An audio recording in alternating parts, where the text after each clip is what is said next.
Pessoal, então mais uma vez, boa noite aí para todos. A gente vai começar aqui a nossa mais uma aula aí de Química Geral 1, né? A gente está falando aí de radiação eletromagnética. A nossa aula, gente, excepcionalmente hoje ela vai ter aproximadamente uns 30 minutos, que eu vou ter que resolver hoje um problema seríssimo hoje aqui, próximo das 19h30. Aí possivelmente na próxima semana a gente tenta estender a aula para 1h30 para tentar recuperar esse tempo aqui de hoje. Beleza? Então vamos lá. A gente vai continuar falando hoje aqui de radiação eletromagnética, né? Então, especificamente, a gente vai falar hoje de espectro eletromagnético, né? Vou mostrar para vocês. Só que antes, eu trouxe aqui mais uns dois slides ainda tratando do comportamento das ondas, né? Porque a radiação eletromagnética ela é explicada através dos fenômenos ondulatórios, tá? Então, eu só queria falar outra coisa para vocês. Na aula passada, eu tinha falado que a gente precisaria entender a luz, né, para poder entender o comportamento do átomo. E a luz era composta de radiação eletromagnética, que são ondas, tá? Então, nosso entendimento é por conta disso. Só que tem outro fator importante.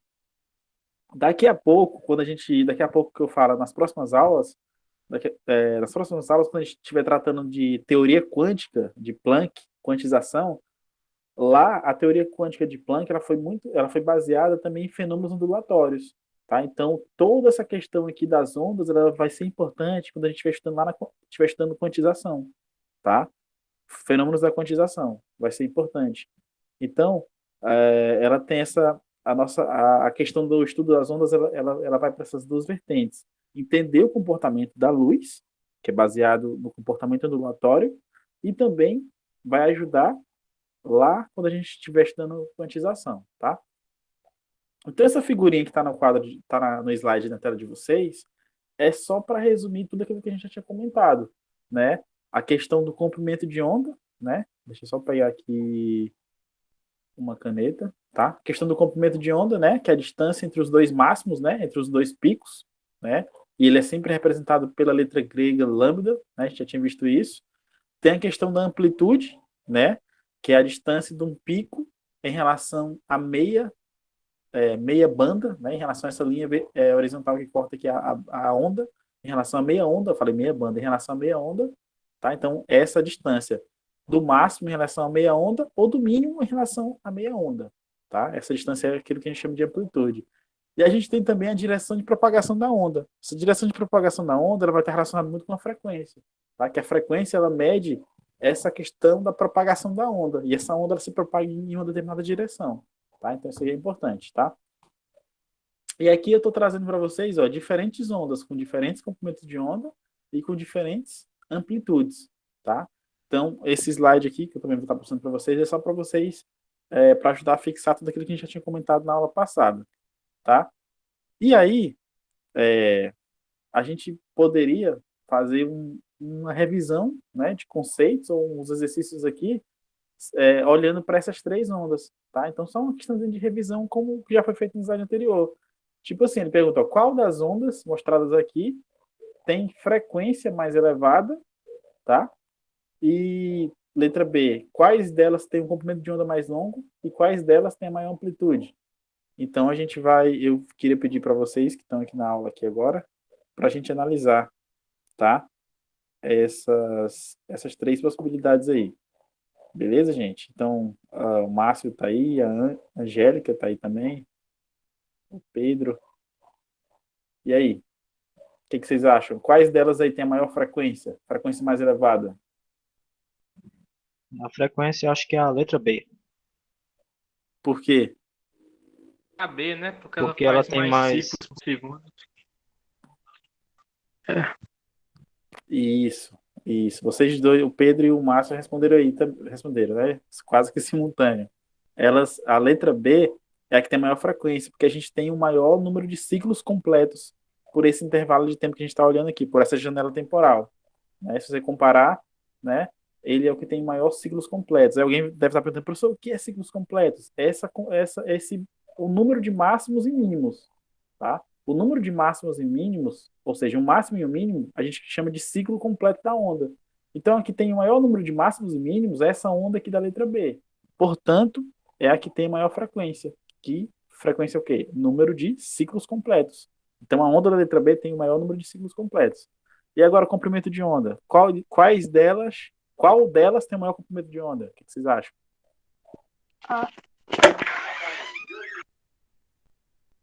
Ó, a Angélica vai responder aí. Fala aí, Angélica.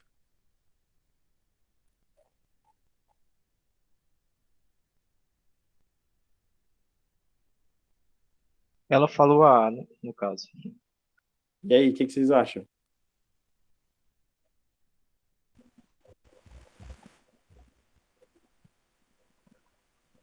Eu acho que é a C. Eu acho. AC. Exatamente. A que tem o maior comprimento de onda é a onda da letra C, tá? É só compararmos aqui, gente, ó. Só compararmos essa distância, ó. Compara essa distância com essa distância aqui, tá? Você percebe que o tracinho da letra C é maior, né? Então a letra C é o que tem o maior comprimento de onda. Aí eu poderia falar, e a letra B, professor? A letra B é essa, né, que tem o menor comprimento de onda, então nem entra aqui em discussão. E quais delas têm a maior amplitude? Já. Já. Letra A, né? Só traçar aqui uma linha reta na metade da minha onda, né? E aí eu comparo essa distância aqui, né? Essa distância aqui da letra A é maior do que a distância da letra B e do que a letra C. Portanto, quem tem a maior amplitude é a minha onda da letra A, tá? Então, eu trouxe esse exercíciozinho só para testar vocês mesmos, tá? Testar não, só para vocês revisarem rapidinho tudo que a gente já tinha discutido anteriormente, tá? Anteriormente, que eu digo na própria aula de hoje, na aula passada, tá? Agora, a aula mesmo, o conteúdo mesmo que a gente vai abordar hoje, né, é falar sobre espectro eletromagnético, né? Espectro eletromagnético é uma coisa que a gente costuma ver na física, né, e na química também, quando está estudando estrutura atômica, tá? Então, o espectro eletromagnético, ele nada mais é como se fosse um mapa onde cada radiação eletromagnética está agrupada. Aí alguém vai falar, agrupada sob que ponto de vista, professor? Depende. Ela pode estar agrupada sob o ponto de vista de energia, de comprimento de onda e de frequência. Geralmente, o espectro eletromagnético ele é mostrado para a gente, ele é organizado para a gente em comprimento de onda e frequência. Tá? Por quê? Porque você consegue relacionar as duas grandezas, comprimento de onda e frequência. E você consegue colocar numa escala, comprimento de onda, e numa escala de baixo a frequência. Tá? Sem precisar fazer muitas transformações, porque um está relacionado com o outro, através daquela equação que a gente viu na aula passada, né? Através dessa equação aqui, ó, velocidade da luz é igual comprimento de onda, né? Vezes meu Ni, que é a frequência. Né? Então, se o comprimento de onda é constante, então é muito fácil você fazer a transformação do comprimento de onda para frequência, né? E aí é muito fácil você montar uma escala de frequência e comprimento de onda para radiação eletromagnética, tá? Então o espectro eletromagnético, ele é isso, é uma espécie de um mapa onde as diferentes radiações eletromagnéticas estão organizadas, estão agrupadas, com base nos seus respectivos comprimentos de onda e com base nas suas respectivas frequências, beleza? Então tá aqui, ó. Eu trouxe esse desenho, mas vai ter outros aí para ajudar vocês também, ó. Então aqui, ó, esse espectro aqui, gente, eu estou mostrando para vocês diferentes radiações eletromagnéticas. Eu estou partindo aqui, ó, desde raios gama, aqui bem à esquerda, onde eu estou marcando aqui agora, ó, raios gamas, e vou até frequências de rádio, que também é radiação eletromagnética, tá? Então eu passo por raio gama, passo por raio-x, passo por ultravioleta, passo pelo visível, passo por infravermelho, passo por micro-ondas e frequências de rádio, tá? Então, de cara, o que a gente vai olhar aqui? A gente vai olhar o seguinte: essas radiações eletromagnéticas que estão mais à esquerda, que é, por exemplo, raios gamas e raio-x, são as radiações que têm um menor comprimento de onda. Ou seja, está aqui na casa de 10 a menos 11, 10 a menos 9. Tá? E também, consequentemente, elas são as radiações que têm a maior frequência. Tá? Por quê, professor? Porque eu falei na aula passada que comprimento de onda e frequência são inversamente proporcionais. Ou seja, se uma grandeza é grande, automaticamente a outra vai ser pequena. Então, se eu estou falando que o comprimento de onda de raios gamas e raio-x é pequeno, consequentemente eu já sei que a frequência vai ser grande. Beleza? Agora eu vou lá para o outro extremo. lá para as frequências de rádio. As frequências de rádio, ou as ondas de rádio, né? Com um nome mais bonito, as ondas de rádio, elas têm o quê? Elas têm comprimento de onda relativamente grande, né? 10 elevado a 3, que é 1000. Consequentemente, a frequência ele vai ser menor, se você comparar lá com as ondas de raio, com os raios gama e com os raios X, né? Raios gama e raios X, as frequências da casa de 10 elevado a 20, 10 elevado a 18. Já a frequência de rádio, as ondas aqui, ó, as ondas de rádio têm frequência de 10 elevado a 6, 10 elevado a 4, tá? Então você percebe que quando você vai de um extremo ao outro, você tem essas diferenças, tá? Então lembrando sempre, quanto maior a frequência, menor o comprimento de onda, e vice-versa. Beleza, gente? Aí é o seguinte, os raios gamas, eles são raios altamente energéticos, tá? Embora eu não esteja falando de energia aqui agora, vou falar mais na frente da energia, mas os raios gamas, eles são altamente energéticos, poder de penetração bastante elevado, e eles estão associados, gente, com movimentos nucleares, né? Geralmente, quando o núcleo atômico ele se rearranja, ele vai emitir raios gamas, tá? Então, ele está relacionado com movimentos nucleares, tá? Agora, eu queria focar com vocês aqui, ó, para esses três tipos de radiações, que são as radiações que estão mais ligadas aqui para a gente da química, tá? Que são as radiações ultravioletas, radiação visível e infravermelho. A radiação ultravioleta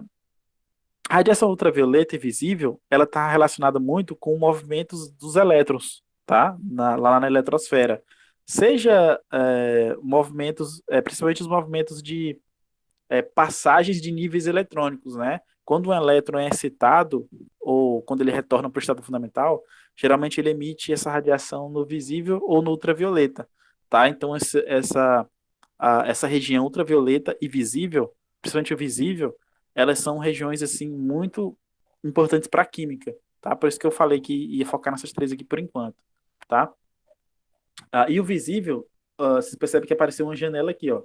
Ele pegou, tá aqui, ó, o visível, né? E aí foi feito um zoom para mostrar a região do visível. A região do visível, ela corresponde a 400 até 750 nanômetros, tá? Então é importante que vocês, não é que decorem, que vocês se familiarizem com essa região, porque é uma região que vocês vão usar ela na química durante toda a vida acadêmica de vocês, a região do visível. Tanto aqui na parte de estrutura atômica, quanto lá na parte de espectroscopia, tá? Vocês vão estudar lá na frente. Beleza? Então é uma região muito, muito, muito importante. Alguém vai falar, por que, professor, que ela é importante? Porque geralmente os movimentos de excitação eletrônica, e o retorno do elétron para o estado fundamental, como eu acabei de falar, eles emitem luz nessa região, tá? Então é uma região muito importante para a química, tá? Quando a gente está estudando lá o átomo que eu falei para vocês, a gente, ao invés de estudar o átomo, a gente estuda a luz que o átomo emite e o que o átomo absorve. E a luz que os átomos emitem e absorvem, ela geralmente está nessa região aqui, do visível, tá? Então, por isso que ela é uma região muito importante para a química e que vocês vão ter que se familiarizar com ela, tá? E aí, aqui em cima, ó, vocês estão vendo aqui que o comprimento de onda está em metros, ó. E aqui eu já estou falando em nanômetros, porque geralmente é feita essa transformação para ficar mais fácil a visualização, tá? De metros para nanômetro. E aí a região do visível ela é sempre classificada de 400 a 750 nanômetros, tá? E geralmente o nanômetro, ele é nanômetros, né? As pessoas chamam às vezes, ele equivale a 10 a menos 9 metros, tá? Um nanômetro. Então, só para finalizar. Outra região importante aqui para a gente, pessoal, é o infravermelho, tá? O infravermelho, essa região aqui, ela está associada aos movimentos vibracionais das moléculas, tá? Então, muitas vezes vocês vão ouvir falar muito em infravermelho também, quando estiverem estudando química, tá? Micro-ondas, ele também ele é importante para a química também, não tanto como ultravioleta, visível e infravermelho, mas ele tem uma certa importância. Algumas técnicas usadas na química usam essa radiação de micro-ondas, tá? Que é a mesma radiação do aparelho micro-ondas que a gente tem em casa, tá? O mesmo tipo de radiação, tá? Ele está aqui numa região intermediária de comprimento de onda, beleza? Então, basicamente isso. Então, aí você deve perguntar, professor, o que eu tenho que me atentar para um espectro de radiação eletromagnética, né? Vocês têm que se atentar, é isso, que o espectro é dividido por regiões, e essas regiões, ela é organizada, a radiação é organizada em termos de comprimento de onda e em termos de frequência, na qual essa frequência, ela vai diminuindo e o comprimento de onda vai aumentando, tá? Sempre seguindo essa lógica. Beleza, gente? Deu para entender, pessoal? Alguma dúvida, minha vizinha? Tá tranquilo, Tranquilo. professor. Beleza. Então é o seguinte, como eu falei para vocês, ó, essa figura eu não vou nem abordar, eu vou só passar para vocês no slide, porque a explicação é basicamente a mesma que eu utilizei anteriormente, tá? A única coisa que ela traz aqui é algumas coisas novas, como TV, telefone celular, né?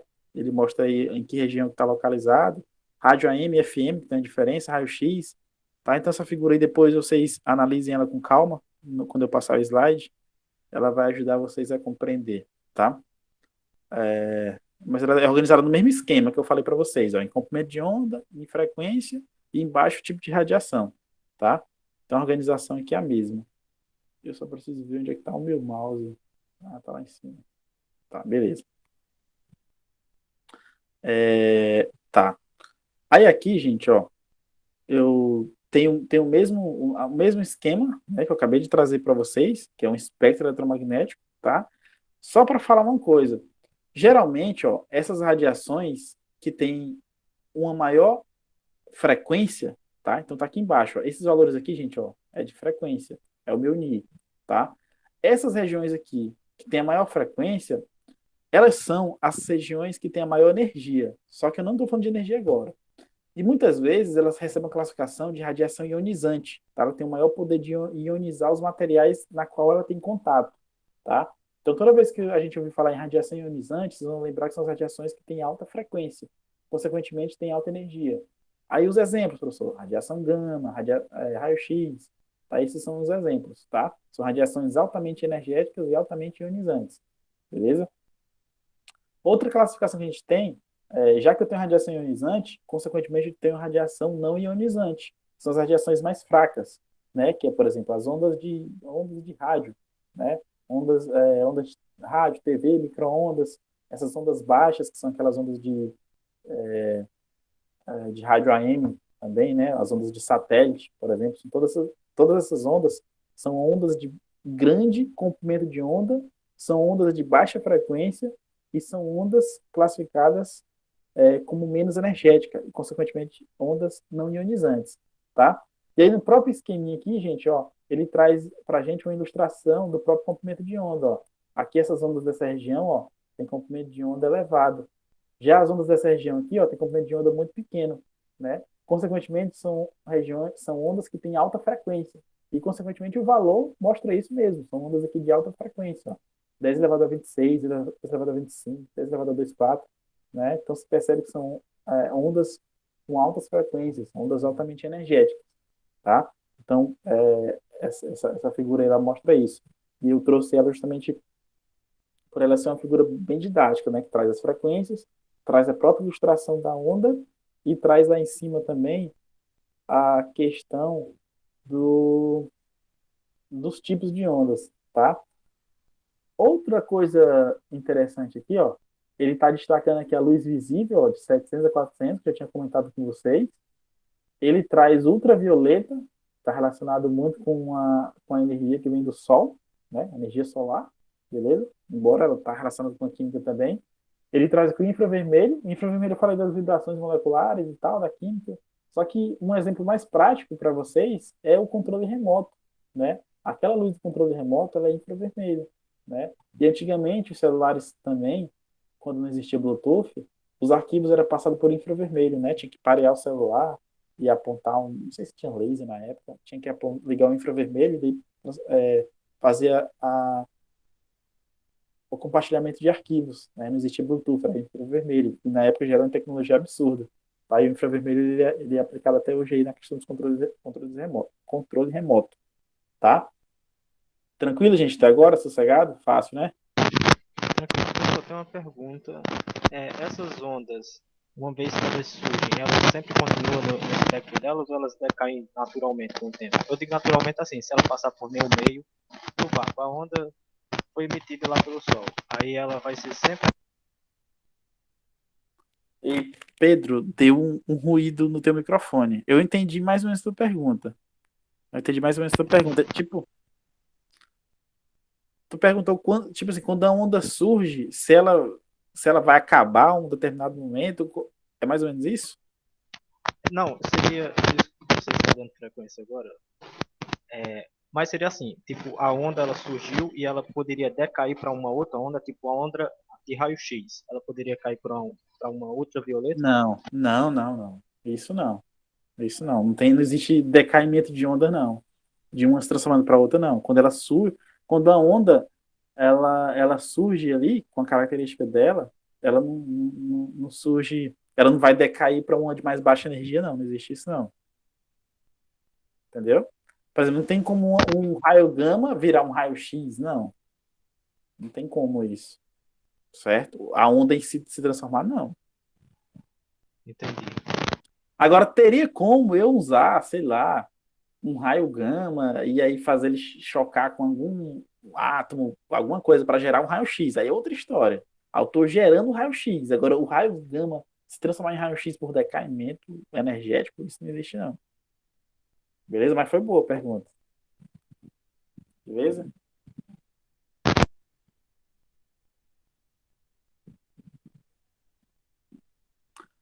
E aí, gente, ó, nessa tabelinha, é só uma. Depois vocês vão olhar também. Traz o mesmo esquema do espectro, tá? Porque essa tabela aqui, gente, ela, na verdade ela é um espectro, só que ela está organizada em forma de tabela. E aí ela traz o tipo de radiação, traz aqui o comprimento de onda e alguns símbolos, tá? E aí, quando vocês tiverem dúvida, falar um nanômetro, estiver resolvendo alguma questão e eu pedir lá em nanômetro, alguma propriedade, comprimento de onda, por exemplo, aí vocês vão ficar perdidos, vocês vão vir aqui e eu vou saber, ó. O nanômetro, ele em metros vale quanto? 10 a menos 9. Os centímetros, 10 menos 2, é mais fácil, né? O angstrom vale quanto? Eu posso pedir alguma questão em angstrom. Vocês vão saber que é 10 menos 10 metros, né? O micron, né? Micron, tá aqui, milímetro, centímetro, já tinha comentado, e o próprio metro, tá? Então, toda vez que vocês estiverem precisando aí de trabalhar com esses prefixos aqui, vocês podem consultar essa tabela que vai estar lá já resumido, tá? E aí, gente, eu trouxe um exemplo típico, uma questão típica que eu vou cobrar de vocês, que a gente vai fazer aí ao longo dos próximos dias aí, tá? São questões desse tipo assim, ó. Ele fala, ó, o comprimento de onda da luz verde dos semáforos está centrado em 522 nanômetros ou nanômetros, tá? Então tem lá o sinal, né, da rua que a gente vê, sinal verde, vermelho e laranja, né? E aí a questão trata especificamente do sinal verde. Cada luz que tem no semáforo, ela tem um comprimento de onda específico. Não é o mesmo comprimento de onda. Aqui a gente está tratando só da luz verde, né? O sinal verde. E ele fala que a luz do sinal verde dos semáforos, ela tem comprimento de onda de 522 nanômetros. E aí ele pede para a gente qual é a frequência dessa radiação. A princípio, essa é uma questão muito fácil. Por quê?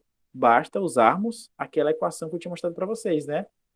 Velocidade da luz é igual comprimento de onda vezes frequência. O que acontece? A velocidade da luz é uma constante, 3 vezes 10 elevado a 8, né? Metros por segundo, então eu já conheço.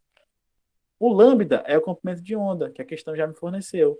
E aí, depois é só calcular o φ, né? Depois é só calcular o φ aqui, que é a minha frequência, né? Que é o que a questão está pedindo. Então, vamos fazer essa questão aqui rápido. Ó. Então, é o seguinte.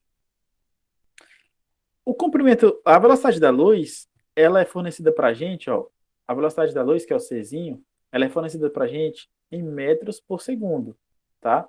Portanto, é interessante eu transformar esse meu lambda aqui, que é o comprimento de onda, para metros. Por quê, professor?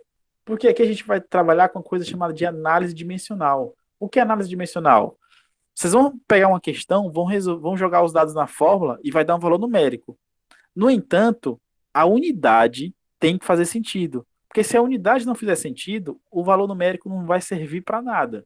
Tá? Então, isso aqui acontece muito na química e na física, beleza, gente? Na química e na física, não importa só você jogar na fórmula e fazer lá o cálculo matemático na calculadora. As unidades, elas precisam fazer sentido. Elas precisam estar coerentes com aquilo que eu estou calculando.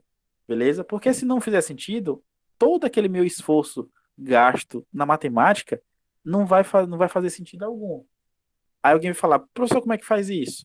A gente faz isso através de uma coisa chamada análise dimensional. Ou seja, as dimensões, que são as unidades, elas precisam participar das operações matemáticas. Ou seja, as unidades eu vou multiplicá-las, vou dividi-las, vou cancelá-las, tá? Então a gente vai fazer isso. Então, para facilitar já a minha vida, como eu sei que a velocidade da luz está em metros por segundo e sei que o meu lambda, né, que é o comprimento de onda, ele está em nanômetros, então já vou ficar ligado.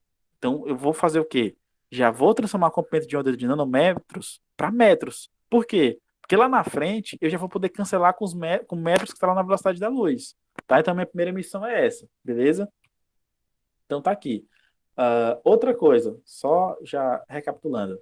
Como eu estou calculando a frequência, que é o que eu estou pedindo a frequência, então eu mostrei para vocês essa equação que eu estou circulando. Ó. Mostrei para vocês. Como eu quero a frequência, então é só isolar aqui meu ni, né? Eu vou isolar aqui o meu ni, beleza? E o meu lambda que estava multiplicando esse ni vai passar para o outro lado dividindo. Portanto, ni, que é a minha frequência, vai ser igual ao comprimento de onda dividido por lambda. Beleza? Então, o lambda ele passou lá para baixo. Por quê? Porque ele estava multiplicando o ni. Como eu quero deixar o ni isolado, que é a minha frequência, porque eu quero calculá-lo, então meu lambda não pode estar aqui junto. Ele tem que ir lá para o outro lado. Então, se a operação dele aqui é multiplicando, então ele vai passar para o outro lado com a operação inversa, que é a divisão. Tá? Tranquilo, gente? Até agora, essa parte é tranquilo para vocês, né? Tranquilo. Sim, Beleza. tranquilo. Então, o meu Ni, né? O meu Ni, que é quem? Que é a minha frequência, né? O Fzinho é a minha frequência. Ele vai ser igual a velocidade da luz dividido pelo comprimento de onda, tá? Então, aqui embaixo, ó, eu já estou fazendo uma regrinha de 3 para fazer a transformação do meu comprimento de onda de nanômetro para metro. Como que eu vou fazer isso? Eu sei que 1 nanômetro equivale a 10 elevado a menos 9 metros. Né? Já tinha falado para vocês e mostrei na tabelinha anterior. Então já sei que 1 nanômetro equivale a 10 elevado a menos 9 metros. Então 522 nanômetros, lá da questão, equivale a quantos metros? Equivale a x. E aí eu faço só a regrinha de 3, né? Vai ser 1 vezes x igual a 522 vezes 10 elevado a 9. Portanto, 1 vezes x é quem? Está aqui, ó. 1 vezes x é x. 522 vezes 10 elevado a menos 9. Ou seja, vai ser só multiplicação dos dois termos aqui, né? 522 vezes 10 elevado a menos 9 e 1 vezes x. Então tá aqui, tá? Então, para facilitar a minha vida, eu vou pegar essa vírgula que está aqui, ó. Tá? A vírgula está aqui no final do 522. Eu vou deslocar ela 2 casas decimais para a esquerda. Então, desloquei ela para cá e para cá. E aí, meu número vira o quê? Vira 5,22 vezes. Quando eu desloco a vírgula para a esquerda, meu expoente aqui, ele vai diminuir, né? Ele vai diminuir em módulo, digamos assim, mas aumentar em termos numéricos, né? Então, ele vai diminuir. Então, ele vai partir de menos 9 para menos 7. De novo, por que ele sai de menos 9 para menos 7? Porque eu pulei 2 casas decimais, né? A vírgula estava aqui no final de 522 e veio aqui para frente. Alguém pode falar assim, professor, eu acho mais difícil trabalhar com isso, com esses deslocamentos de vírgula. Eu posso trabalhar com 15, 22 vezes 10 elevado a menos 9? Pode, não tem problema algum, tá? Pode continuar trabalhando. E aí, de qualquer forma, meu comprimento de onda agora já está transformado em metro, tá? Eu posso utilizar os dois. Posso utilizar 522 vezes 10 elevado a menos 9 metros e posso utilizar 5,22 vezes 10 elevado a menos 7 metros. Tá aqui. Então, meu lambda já está aqui calculado em metros, tá? Então, agora, o que eu vou fazer? É só jogar esse valor lá na fórmula. Que fórmula? Essa fórmula aqui que eu estou circulando para vocês, tá? Por quê? O meu C é a constante, velocidade da luz, e meu lambda, acabei de calcular ele aqui em metros. Então, é fácil, só jogar. Está aqui embaixo, ó. Então, a minha frequência vai ser igual o C, que é 3 vezes 10 elevado a 8 metros por segundo, velocidade da luz, dividido pelo meu 5,22 vezes 10 elevado a menos 7 metros, tá? Então tá aqui. Ó, tem metros aqui em cima, ó, e tem metros aqui embaixo. Então posso cancelar os dois, tá? Posso fazer o cancelamento das unidades, beleza? Então agora é só fazer a divisão. 3 vezes 10 elevado a 8 dividido por 5,22 vezes 10 elevado a 7, né? Vocês podem fazer aí na calculadora depois, tá? E aí, quando a gente faz essa divisão, vai me fornecer 5,75 vezes 10 elevado a menos, vezes 10 elevado a 14, 1 sobre segundo, tá? sobre 1, ele tem essa barra aqui por segundo, quer dizer que é 1 dividido por segundo. Ou 5,75 vezes 10 elevado a 14 Hz. Por que apareceu esse Hz, professor? Porque 1 sobre segundo, que foi a minha unidade que sobrou, ela é equivalente a 1 Hertz. Foi em homenagem a um cientista Hertz, que estudou esses fenômenos ondulatórios. Tá? E aí, em homenagem a ele, eles pegaram essa unidade da frequência e colocaram como sendo uma unidade aí das iniciais do nome dele. Tá? Então, por isso que apareceu aqui. Tá? Então, sempre a frequência vai ser mostrada para vocês em Hertz ou a 1 sobre segundo. Esse 1 sobre segundo também é equivalente a segunda menos 1. Tá? Vocês vão ver aí nos livros também. Tá? Segunda menos 1, mesma coisa que 1 sobre segundo, que é a mesma coisa de Hertz. Então, todas essas 3 unidades aqui, ó, são unidades da frequência, unidades de frequência. Tá? Deu para entender, gente, essa parte aí? Deixa eu só voltar. Sim. Beleza? Então, pessoal, como eu tinha falado no início da aula, excepcionalmente, gente, a nossa aula de hoje, ela iria durar mais ou menos uns 30 minutos, tá? Que eu vou ter que resolver um problema daqui a pouco. E aí, na próxima semana, um dos dias, ou na segunda ou na quarta, eu tento estender a nossa aula pelo menos para 1h30, 1h25, para a gente compensar os 30 minutos de hoje, beleza? E aí, outra coisa, a aula de ontem eu já postei lá no Classroom, tá? E aí, na próxima semana eu já vou estar querendo postar também uma lista de exercícios aí para vocês trabalharem, já pegando essa parte de modelos atômicos, que a gente já finalizou, né? Modelos atômicos iniciais, que eu estou falando, e trazendo já algumas questões também aqui dessa parte de radiação eletromagnética, para vocês irem treinando, tá? Na próxima aula, a gente já, em termos de ondas, assim, a gente vai parar por aqui, né? Nosso conhecimento de ondas, assim, ele é relativamente bem elementar para o que a gente precisa no futuro, tá? E aí na próxima aula a gente já vai falar um pouco de espectros atômicos e já vamos tentar introduzir um pouco sobre as ideias de quantização de energia. Para depois que falarmos de espectro atômico e quantização de energia, a gente já adentrar no modelo atômico de Bohr, né? Que é o que está faltando para a gente fechar aí, em termos de modelos atômicos clássicos, digamos assim. Depois do modelo atômico de Bohr, a gente já vai partir para os estudos de modelos atômicos baseados, de fato, na mecânica quântica. Beleza, gente? Tá certo, professor. Beleza. Beleza. Beleza, gente. Então, boa noite para todos vocês aí. Beleza, professor. E até a Boa noite. próxima semana. Boa noite. Valeu. Valeu, boa noite.